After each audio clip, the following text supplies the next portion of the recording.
Okay, hey folks, welcome back on Sweet Baby 1 Scooter Trash. This will be part 2. It's Sweet Baby 1, but part 2. So, if that ain't confusing, I don't know. Alright, so, rehash. We got the, based on my stupidity and my mistakes, of course, we figured out that, and I'll get this back together here momentarily, we figured out that the front brake lever is actually an interlock to get this thing to crank. Doy. So once I straightened that out and got it to crank, we know that it's got good electrical. The main, relay is good.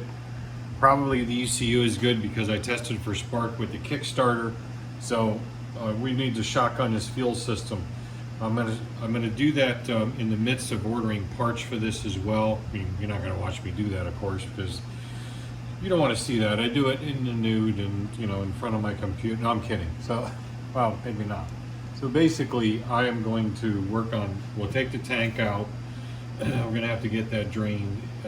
I walk away from this, come back to the work area here in the garage, and as soon as you go back into that this environment, you can smell the varnish. I really couldn't smell it that strongly before, but because you kind of get acclimatized to it, I guess would be the word. So I do not like the way Honda did this. This is pretty dumb in my opinion, to put that fuel sender without a plug down by it. And I'm not taking off all this front coverage just to get at it. So it's one of these typical ones that goes on with, like a little spinny dealio. And all you gotta do is tap it out. It twists, goes underneath these little locking tabs. And there's an arrow right here to show you where it goes when you put it back on. So that's what we'll do.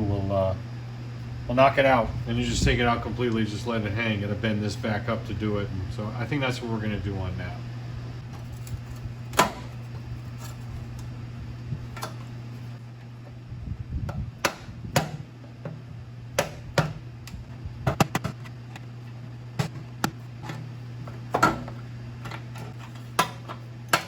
There we go. Yeah, these things usually barely fit, even on motorcycles. When you do these fuel filler dealios, really all this is a little resistor. Well, you can take these apart a lot of times and clean them. It's a little resistor, and they put a few volts through it, maybe 3, 4, or 5 volts.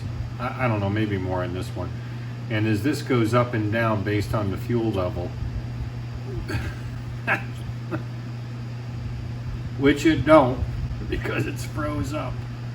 Yeah, that's froze up, so we're gonna have to fix that. Yeah. When it goes up and down, what it does is it changes the resistance. The ECU determines what that resistance equates into signal to the fuel indicator, and then that's how you know how much fuel is in there.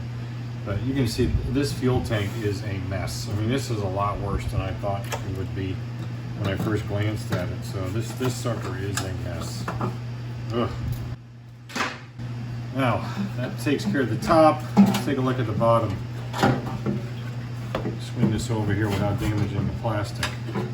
Now you can see there I got a fuel filter. We'll just clamp that line, get this separated off the fuel filter, and then start working our way up. And I think that might be a fuel pump too. Yeah, I imagine it would be. Why? It would have to have a fuel pump. Carburetor's higher than the tank, so it has to have a fuel pump. That'll be right down in there in line, that little black. I'll show you.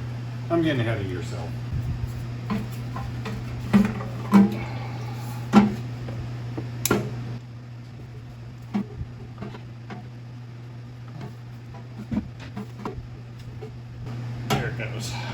Well, now that I look at it, the inside of that tank isn't too terribly bad. I thought it was worse. So, yeah, that's not too terribly bad. Let me show you. Can you see it? I mean, it's really not that bad down in there. I don't know if you can actually see down in there or not, but the bottom of the tank actually looks pretty good. So it probably just needs to be flushed out. I doubt it needs any, phosphoric acid or anything like that to get any rust out. So this may not be as bad as I thought it would be. Here's your fuel pump right now. There's a plug actually back here that's kind of difficult to see where the wires go in. But there's a fuel pump. So fuel filter, fuel pump, and then it goes up into a smaller line, which I got to replace all this hose. There's something up in here. I think it's a, I'm not sure what it is. It could be a check valve. I don't know. And then you have your main fuel line that goes up into the carb, it looks like. That looks like it's kind of, yeah, that's right at the bottom of the float bowl there. We'll look at the carb separately because it's too hard to look at right now. So my intention is to leave this for now, you know, this fuel line part. And what I'm going to do is, you know, order the parts and wait for them to come back, you know, come in, new fuel filter and fuel lines and so forth. I could probably just clean the fuel pump out separately, but what I really want to do is I want to get the carb out, and we'll order a new carb holder, rubber carb holder here, because I don't know if you can see that it is cracked. I mentioned that in another video. And it's got a crack right about there, so it's split really. And so then we'll take the carb apart and get it all cleaned out, and then we can put the carb back in, assuming it doesn't need a rebuild, but I bet it does. And then we can fire this up on an auxiliary fuel source right into the side of the carb where the normal fuel line goes in. The normal fuel line, not the abnormal fuel line. But yeah, this stuff is going to have to probably all get replaced. I mean, it is just, it's harder than Peter North on a good day. I mean, this is just, you know, this is just amazing how stiff this stuff gets. So yeah, this is what we'll have to do. Show you what we're going to do here, because I don't want to take anything apart until I familiarize myself with the innards there. So I like to use Partzilla. It's probably where I'll order the parts from, and I already have it set on Honda because that's where I go into probably more than anything else. And let's see, let's go back to this because it's set for motorcycles. So let's go to scooter. You see you have ATV, motorcycle, scooter, side by side, and accessories. We go to scooter, and we're going to go to 2002, and then we're going to go to the Metropolitan CHF50A.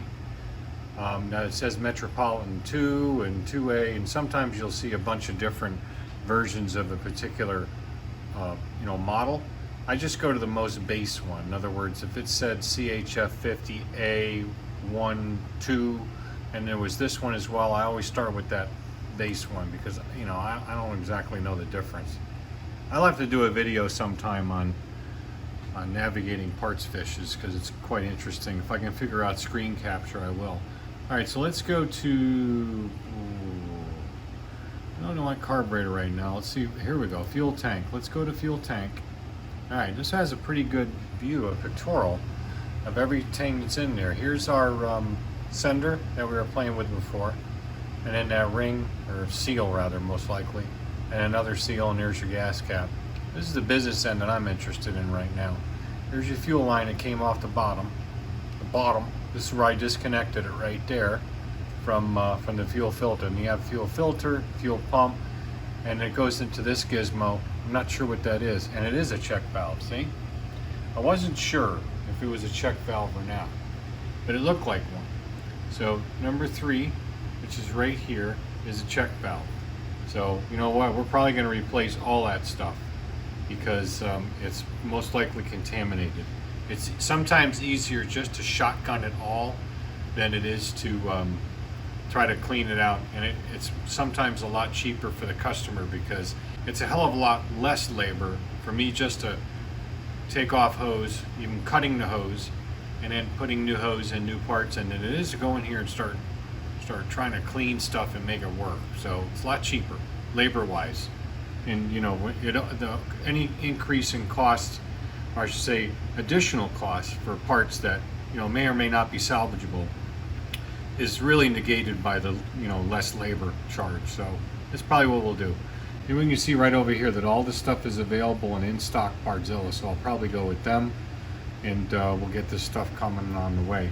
But first, let's go ahead and snatch that carb off and take a quick look at the innards of it, because this is not going to be a problem. This is not going to be a problem. And the inside of that tank does not look terrible. Ultimately, I thought it did, but it doesn't. So I'm fairly confident. This guy here, 11, which is your sender, I'm suspicious that that is going to be, well, it's not too terribly expensive. It's 53 bucks.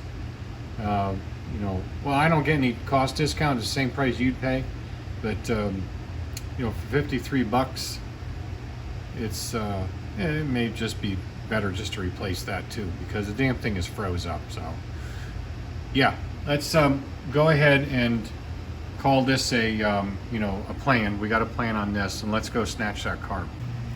When I take off hoses, I like to hit them with this silicone spray, and what it'll do is it'll start to get down in between, and as soon as you start to move them back and forth a little bit, like wiggle them out, it just seems to help disengage them. Nothing sucks more than a sticky hose. Sometimes yes, sometimes no. For the most part, yes. Now there's two electrical connectors on here. This is clearly a throttle positioning sensor because it's at the end of the throttle shaft. We're going to leave that on the carb and not mess with it because I don't have a an ultrasonic cleaner anyway. So this will be doing a manual clean. So we're just going to disconnect everything and get it off, but I don't want to mess with the settings on that. There may or may not be a procedure in the service manual where you pick up there's usually 3 terminals like this one has, and you pick up 2 of the 3 terminals at one time, and you do an initial resistance at idle, with the throttle closed, I should say, and you need to do a resistance measurement at wide open throttle with one of the other 2 pins, and then you take a look at it, and sometimes you'll do like 70% of that measurement is what this thing's supposed to be set for, if they're adjustable at all. This one doesn't look like it is, and then you just kind of move it around relative to the shaft to make that happen. The Bandit 1200 was that way. There's some other ones that way too. This, I'm almost certain, is an enrichment solenoid. This looks exactly like the enrichment solenoids on some of the Honda ATVs. So I'm real familiar with the way that looks. So we can take that out because it's just I have to show you when the carb's off. I can see it from this angle. You can't from that angle. There's a screw and a little half round or 3/4 round dealio that holds that down in, and so that's what holds that in. So this is pretty simple. It's a simple carb. Nothing to it as far as what I can see on the outside. The throttle looks like it'll be a dream to take off. Not a Honda dream, but a dream nonetheless, maybe. You know what? I got to back off of it first. Hang on. These just go in through a slot. It's on the front of it. I'll show you when we get the carb close up. But you see how that slides in and out. But you have to have it. You have to have the cable essentially pointing forward. And then it'll come out of there and it wraps around. This is really typical throttle. This would be must be a base idle adjustment. Since it doesn't have, it's not fuel injected or anything. This is in a throttle body.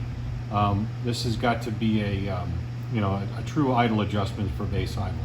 And then your TPS is just telling the ECU where your throttle positioning is, and so it can change the timing, advance or not advance the timing.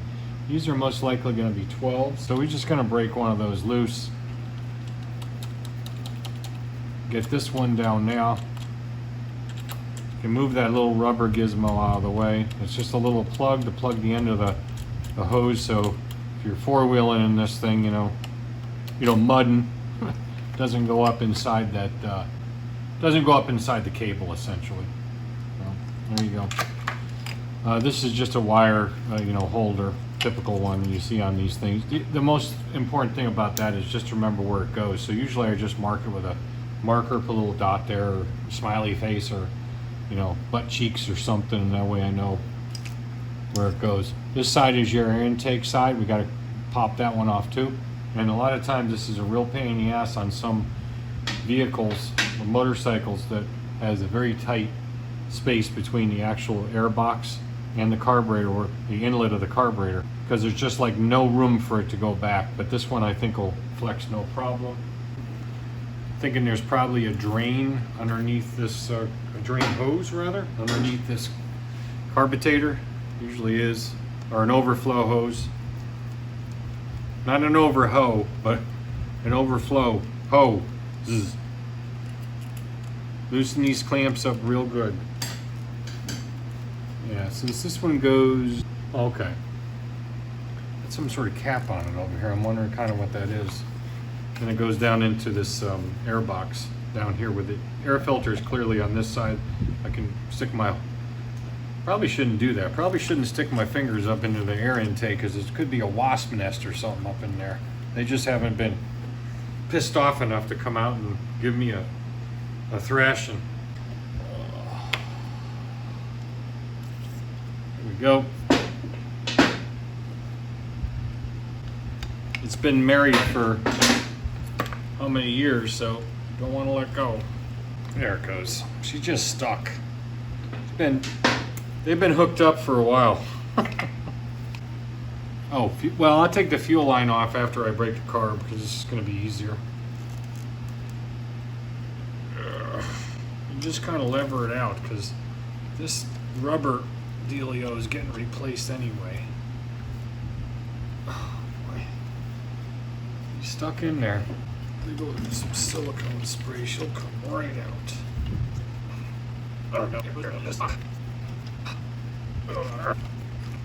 Oh boy, that's been stuck in there. I see what the problem is. I do have one other hose here that's giving me a problem. It's oh, that's got to be the drain, yeah, the overflow. Okay, so I was wondering where it was, and I didn't see it because I'm not on your side. How come you didn't say anything about that? Alrighty, finally. Get that out of the way. Careful, careful, careful.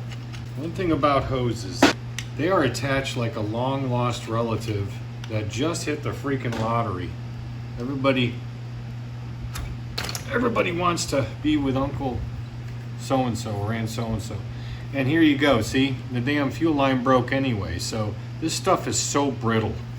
It's just definitely going to get replaced. Let's just take it right off like that. You know, I had this thing zoomed up a little bit. I hope you saw that, but if not, I'll edit it out and just kind of show you what I did. The, you know, this is your carb holder. These things pretty much get prehistoric rock hard as well. I'm not going there. And so they're just, sometimes these things are just so hard to get out.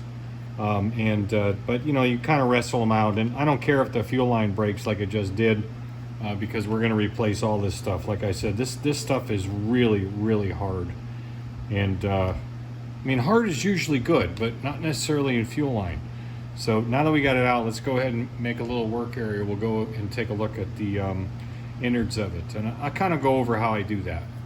I have the AC running out here in the garage. I have one of those upright dealios, but it works moderately well. But yesterday I was out here with the door open and nearly had heat stroke, so I'm just trying to take the edge off. I get to about 2 o'clock in the afternoon and it overpowers that thing, so that's probably when I'll end up stopping, which is getting pretty soon. But anyway, carburetor. All right, so we're gonna go into this carburetor now. As you can see, it's kind of leaking all over the place. So the first thing I normally do is break loose the drain and drain out any fuel that's in the float bowl. You can take a look at that. And it's better like in a white, like an old coffee cup or something, but you know what? I know this one's full of crud most likely, or at least bad gas alone. And so we'll just leave it at that. Say, okay, gonna be accepted, an accepted situation. This is well, it's a CV or constant velocity carb, I believe, yes. It's just a tiny CV carb, and if you don't know what those are, it's going to be kind of difficult for me to go into it, but right there when I lifted up on the actual slide inside there, it was stuck and it didn't want to move, and it finally did. So it's unlikely this thing would have run anyway, even if it did start before. And when I take it apart, we'll go over that, but I'm not trying to make a carb video out of this because that would be something entirely different. But simple Honda carb. Let's see who the manufacturer is. This is a Keihin, so it's not a clone Chinese crap carb, most likely, although they do have counterfeit Keihin and Makini carbs. But you can kind of look at them, once you've been doing this for a while, you can look at them and realize that this is the genuine article, just the way it's built. It's a nice looking carb, the fit and finish is good, and that's that. So what we're going to do is crack the float bowl off of it first. Take a look in there. The business end.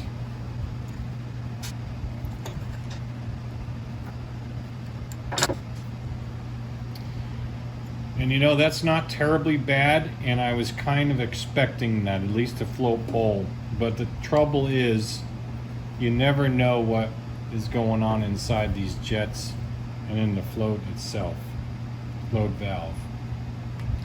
So let me get a small container because I got to start organizing parts, and we're going to take the rest, at least the bottom part of this back off. Frigo, when you get cheesy on your YouTube videos. I think that was in there. So what we have is a float pin. Generally speaking, these will just about fall out. If they don't, then you gotta kind of push them out. But it's in the carb video. In itself. Float valve, float tang. I can tell right now that this is a non-adjustable because it's made out of plastic. If it is out of whack, the whole float has to be replaced. Probably not the case. I will look at this tip through a magnifying glass, but it's most likely something I may have to replace. Then again, maybe not. Now it is probably old and original, which means it's most likely hard. We discussed that hard is not necessarily bad, but for carburetor parts, it is. So essentially that gives us our first look inside here, which again is not that bad. This is your main jet, and your emulsion tube is inside here. Those tubes are sometimes non-removable, not non-reusable. But if you can get them out, all the better, because you know, we got to take it and you know, clean it really good because it's got teeny tiny holes in it. Main jet, we'll take a look at that in more detail later. Pilot or slow jet, right here.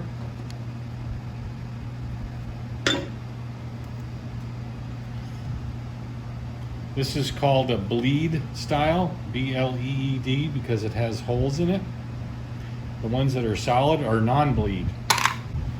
This right here is a pickup for the enricher circuit. And I can tell that because, well, I just know. But one other way to tell is we already know that this is the enricher solenoid, which we'll pull off here in a second. But if you do a trace of the circuit, you see where this goes here. Goes up. You can see it goes, there's a casting feature where the hole goes through here, and it goes into here. And that is where the plunger obviously is controlling that electrically through here. So that's definitely enricher. The best way to clean that, of course, is we're going to take that off. We're going to blow all that out. That's going to be done all off camera. I'm not going to show you all that. I can see right now there's some junk down inside this pilot screw, and the way the screw came out was kind of gummy. So, you know, this thing definitely needed to be taken apart and cleaned. On the back side of the carburetor, we only have one jet. It's most likely sure if it's a main or a pilot air jet. It is a main air jet, and how we can tell that is, again, we trace the circuit. This comes back here, goes there, and you can see it angles and connects to here. You see that connector goes up there, so it goes right up to that spot, comes into where the main jet was located. So that's an air jet for the main fuel jet. These have to be really, really clean. There's usually a second one for the slow jet, or the slow side. I'm not really sure why it doesn't have one in this carb, but it must have something else, I don't know. But so, you know, when you identify the you know, the locations of where fuel has to flow or air has to flow, it's a little easier to figure out what you need to make sure is clean. Now, here's that screw I was telling you about that goes down. Excuse me.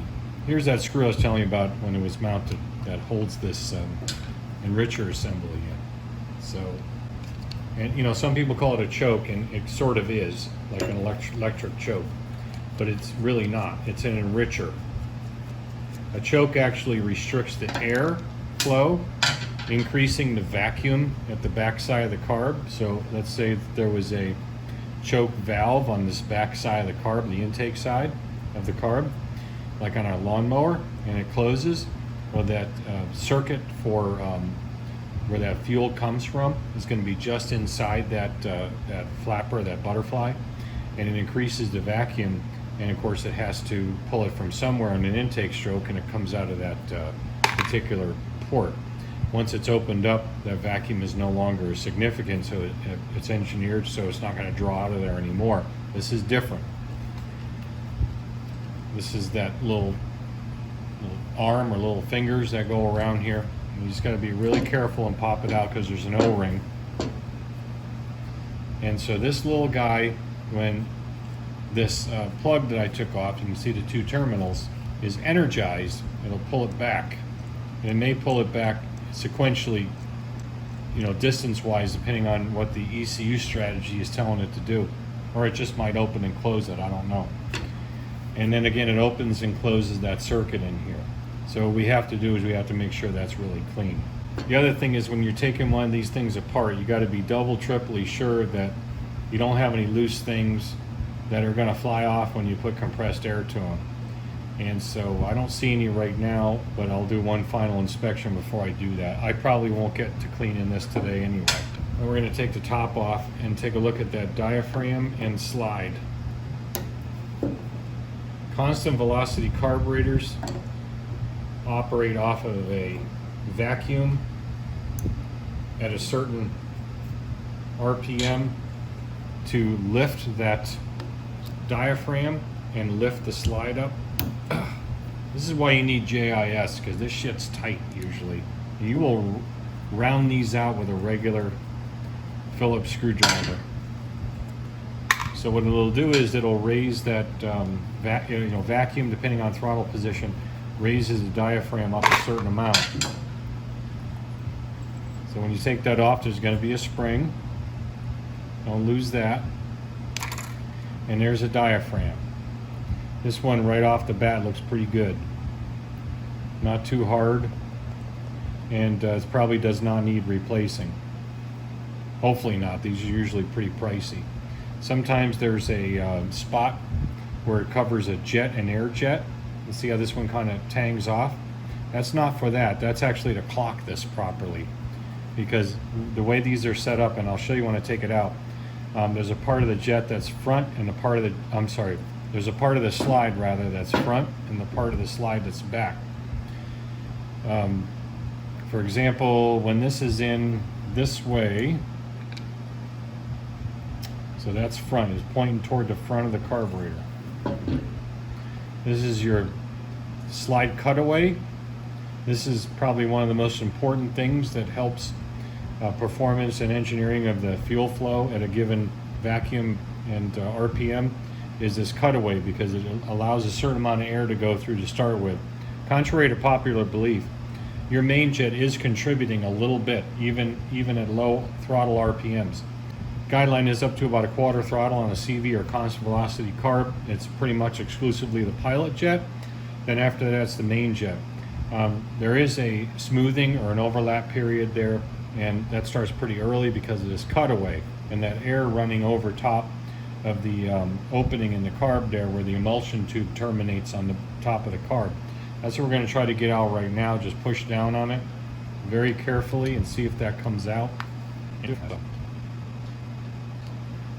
It looks like it is, but I am not going to be able to get it with that tool. I'm going to use something that's not going to damage it. Let's take a coffee stirrer. Coffee. If I can push it through a little bit more at least. I think it's moving.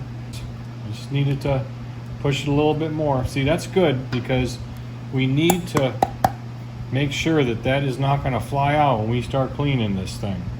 Because if it does, we're going to be screwed until we get a new one.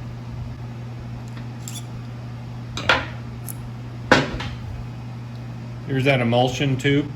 Now this only goes in one way. You can't screw it up. This would be up into the actual body of the, or the throat of the carb. And this is the bottom. The main jet pushes against that. This bottoms against that. The main jet locks this in. All those tiny little holes that you see are the things that get plugged up. I don't think they are in that. It just doesn't look that way. But the other thing we're going to make sure that we absolutely replace is these bowl gaskets. I do not like these O-ring style bowl gaskets. You know, I just hate them actually. You know, the old school stuff on the old school Makinis, like the round slides and the flat slides, are just regular flat gaskets. They work great, but they have to go with these things for, I don't know, whatever reason. And so obviously we're going to have to order some parts to replace this. But that's it in a nutshell. We're not going to touch, again, this TPS. The throttle is not sticky, so we're good there. And we've gotten all the important components out of this very simple carb, except we'll have to get that off. And then do a complete cleaning on it, which I'll do another time. Last part of this, at least on the carb side, is I'm going to show you the diaphragm.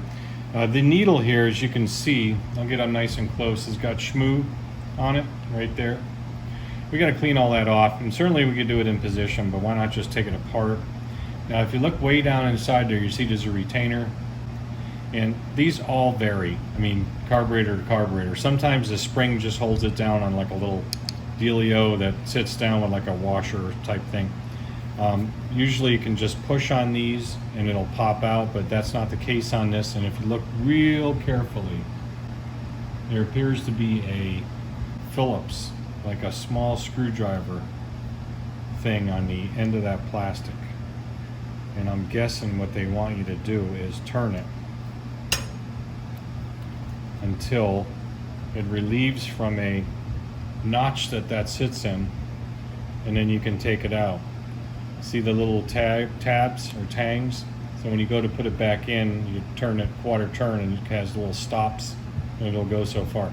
This guy right there is extremely important. You got to make sure that you keep the spring. This is the actual needle itself. This is such a tiny carb and pretty simple. But we want to clean all this stuff, and so I disassemble the things right down to nothing.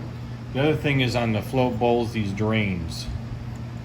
If your drain is all, you know, chewed up, not chewed up, but full of crap, especially on the tip here, which this one is a little bit, it's not going to seat right and it may leak. This O-ring here is commonly, you know, completely trashed, but this one's not bad. That's what keeps it from leaking out when you crack it and you want to drain it. It just, you know, it's a good practice to have that in there well and to clean this, but also clean the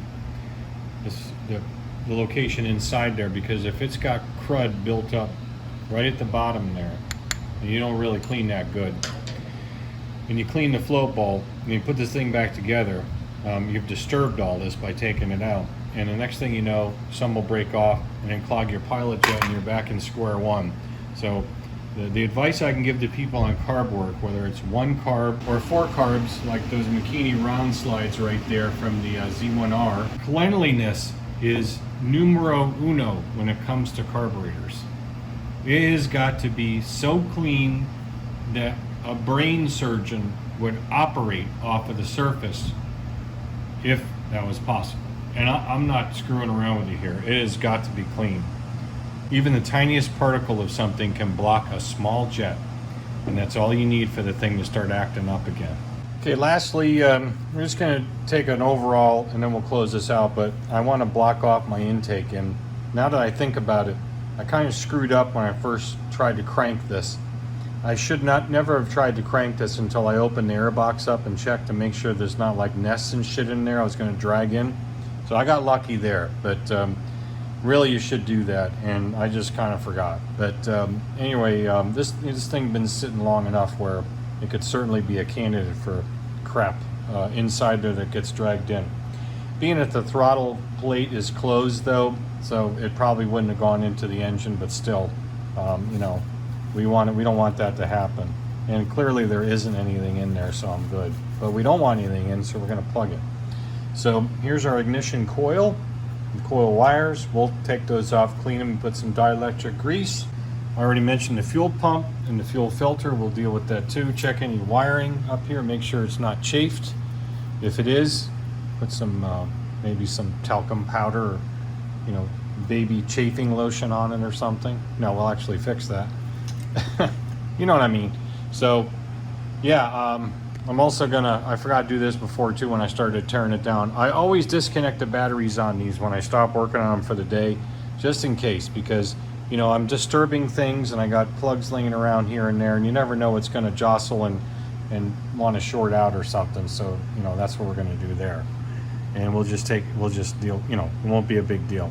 I'm not gonna get into anything like adjusting any valve clearance or anything. I don't think this thing's got the mileage on it to do it anyway. And this is, the customer wants this as low a budget job as possible.